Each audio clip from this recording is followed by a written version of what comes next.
We met accidentally amidst the moonlight in a cemetery.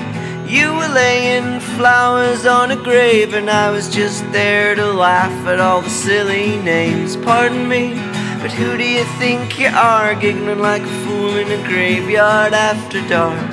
Those were the first beautiful words you said to me, and I replied immediately, hello there, why I'm Jesus Christ. At least I used to be in a former life. I'm pleased to meet you, how do you do? Are you here because you're feeling lonely too? And you whispered softly with hardly a breath,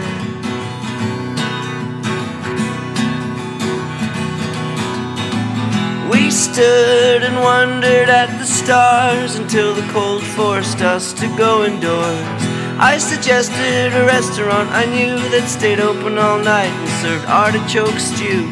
There's a sword behind the bar, and they brew their own beer. I excitedly exclaimed into your frigid little ear, I'm sure it's lovely, darling, just so long as it's warm.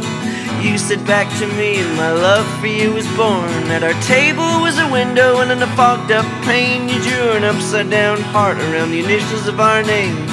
Then you blew out the candle as you raised your glass of ale and toasted to our deaths, let not life prevail.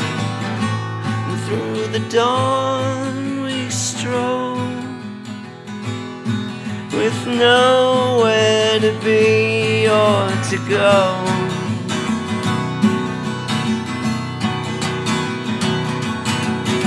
Sunrise was washed out by the rain, and so we had to go back indoors again. This time into a coffee shop for croissants, espresso shots, and a cigarette or two in the early morning gloom. Can you tell me why it is that every time I sneeze my vision goes black and white and I hear the sound of bees? You asked. I can, of course I can, I answered with aplomb. The buzz is because you've had honey on your brain all along, and the reason that you go colorblind is that a sneeze is but a gray cloud passing through the rainbow of your mind. Are you Scorpio, Sagittarius, or both? You inquired and I responded, honestly I've never really known. Then the sky cleared up, so we left our crumbs in empty cups.